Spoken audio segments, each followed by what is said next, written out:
Hello दोस्तों, स्वागत करता हूँ आप सभी का हमारी आज की स्टोरी में। दोस्तों, आज की स्टोरी बहुत ही खास होने वाली है कि आपके घर में भी दरिद्रता यानी कि गरीबी आने का मुख्य 3 कारण है, जिसमें पहला है जिस घर में लोग सुबह देरी से उठते हैं, कंबल में घुसकर खराटे लेते हैं, उसके घर में भी दरिद्रता यानी कि गरीबी आती है। दूसरी बात करें तो जिस घर में रात का जूठा बर्तन सुबह देर तक पड़े रहते हैं यानी कि रात में साफ सफाई नहीं होती, जिस घर में माखी मच्छर या ऐसे जीव जंतु पलते हैं, उस घर में भी दरिद्रता का वास होता है, क्योंकि दरिद्रता को हमेशा गंदगी ही पसंद है। और तीसरी बात यह है कि जिस घर में माताएं या बहनें दिन में सोती है, उस घर में भी दरिद्रता का वास होता है। आप भी ऐसा कभी मत करिए।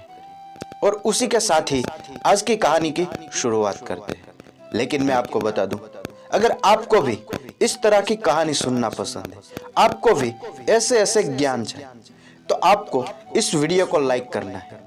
लाइक करने के बाद चैनल को सब्सक्राइब करना है।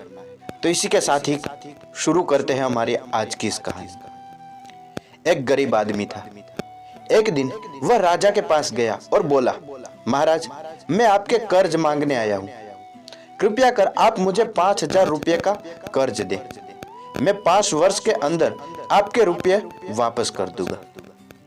राजा ने उसकी बात पर विश्वास कर उसे 5,000 रुपये दे दिए। 5 वर्ष बीत जाने के बाद जब उस व्यक्ति ने राजा के पास 5,000 रुपये नहीं लौटाए, तब राजा को मजबूरन उसके घर जाना पड़ा। लेकिन वहां वह व्यक्ति नहीं मिला। जब भी राजा वहां जाता, बहाना बनाकर उसे वापस भेज दिया जाता। एक दिन फिर राजा उस व्यक्ति के घर गया। वहां और कोई नहीं था। एक छोटी लड़की बैठी थी। राजा ने उससे पूछा, तुम्हारे पिताजी कहाँ हैं? लड़की बोली, पिताजी स्वर्ग का पानी रोकने के लिए गए हैं। राजा ने फिर पूछा, तुम्हारा भाई कहाँ है? लड़की बोली, बिना झगड़े के झगड़ा करने के लिए गए हैं। राजा के समझ में एक भी बात नहीं आ रही थी, इसलिए वह फिर पूछता है, तुम्हारी माँ कहाँ है? लड़की बोली, माँ 1 से 2 करने गई है। राजा उसके इन उलझुल जवाब से सीख गया। वह गुस्से में पूछता है, और तुम कहाँ बैठी है, क्या कर रही हो? लड़की हंसकर बोली, मैं घर बैठी संसार देख रही हूँ। राजा समझ गया कि लड़की उसकी किसी भी बात का सीधा जवाब नहीं देगी, इसलिए उसे अब इससे इन बातों का मतलब जानने के लिए प्यार से बतियाना पड़ेगा। राजा ने चेहरे पर प्यार से मुस्कान लाकर पूछा, बेटी, तुमने जो अभी अभी मेरे सवालों के जवाब दिए हैं, उसका मतलब क्या है? मैं तुम्हारी एक भी बात का मतलब नहीं समझ सका। तुम मुझे सीधे सीधे उनका मतलब समझाओ। लड़की ने भी मुस्कुराकर पूछा, अगर मैं सभी बातों का मतलब समझा दूं, तो आप मुझे क्या देंगे? राजा के मन में सारी बातों को जानने के लिए तीव्र उत्कंठा थी। वह बोले, जो मांगोगी वही दूंगा। तब लड़की बोली, आप मेरे पिताजी का सारा कर्ज माफ कर देंगे तो मैं आपको सारी बातों का अर्थ बता दूंगी।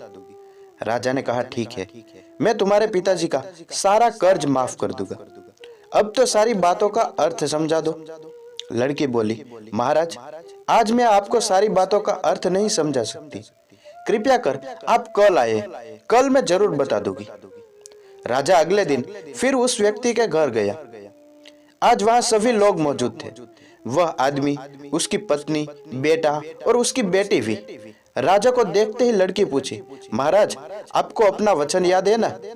राजा बोले, हाँ, मुझे याद है। तुम अगर सारी बातों का अर्थ बता दो तो मैं तुम्हारे पिताजी का सारा कर्ज माफ कर दूंगा। लड़की बोली, सबसे पहले मैंने यह कहा था कि पिताजी स्वर्ग का पानी रोकने के लिए गए हैं। इसका मतलब था कि वर्षा हो रही थी और हमारे घर की छत से पानी टपक रहा था। पिताजी पानी रोकने के लिए छत को बना रहे थे, यानी वर्षा का पानी आसमान से गिरता है, और हम लोग तो यही मानते हैं कि आसमान में ही स्वर्ग है। बस पहली बात का यह अर्थ यही है। दूसरी बात मैंने कही थी कि भैया बिना झगड़े के झगड़ा करने के लिए गया। इसका मतलब था कि वे रेंगनी के कांटे को काटने गए थे। अगर कोई भी रेंगनी के कांटे को काटेगा तो उसके शरीर में जहां तहां कांटा गड़ ही जाएगा, यानी झगड़ा नहीं करने पर भी झगड़ा होगा और शरीर पर खरोच भी आएगी। राजा उसकी बातों से सहमत हो गया। वह मन ही मन उसकी चतुराई की प्रशंसा करने लगा। उसने उत्सुकतावश के साथ पूछा, और तीसरी और चौथी बात का मतलब क्या है बेटी? लड़की बोली, महाराज, तीसरी बात मैंने कही थी कि माँ 1 से 2 करने गई है। इसका मतलब था कि माँ अरहर दाल को पीसने यानी उसे 1 का 2 करने गई है। अगर साबुत दाल को पीसा जाए तो 1 दाना का 2 भाग हो जाता है, यानी यही था कि 1 का 2 करना। रही चौथी बात, तो उस समय में भात बना रही थी और उसमें से एक चावल निकालकर देख रही थी कि भात पूरी तरह से पका है कि नहीं।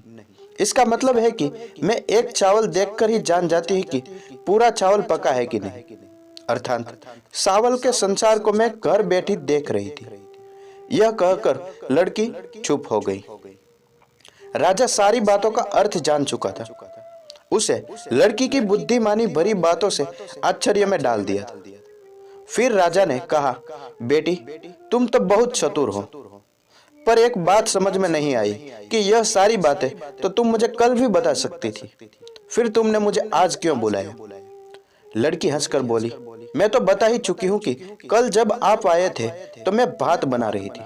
अगर मैं आपको अपनी बातों का मतलब समझाने लगती तो भात गीला हो जाता या जल जाता, तो माँ मुझे जरूर पीटती। फिर घर में कल कोई भी नहीं था। अगर मैं इनको बताती कि आपने कर्ज माफ कर दिया है तो यह मेरी बात का विश्वास नहीं करते। आज स्वयं आपके मुंह से सुनकर कि आपने कर्ज माफ कर दिया है, जहां उन्होंने इसका विश्वास हो जाए वही खुशी भी होगी। राजा लड़की की बात सुनकर बहुत ही प्रसन्न हो। उसने अपने गले से मोतियों की माला निकाली, उसे देते हुए कहा, बेटी, यह लो अपनी चतुराई का पुरस्कार।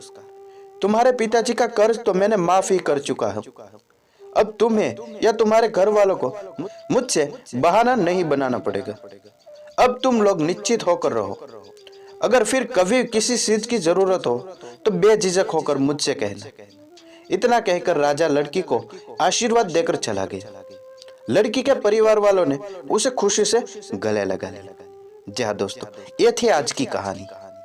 अगर आपको भी ऐसी कहानी सुनना पसंद है तो वीडियो को लाइक कर देना और चैनल को सब्सक्राइब जरूर कर देना, और इस वीडियो को अपने दोस्तों के साथ शेयर जरूर करना।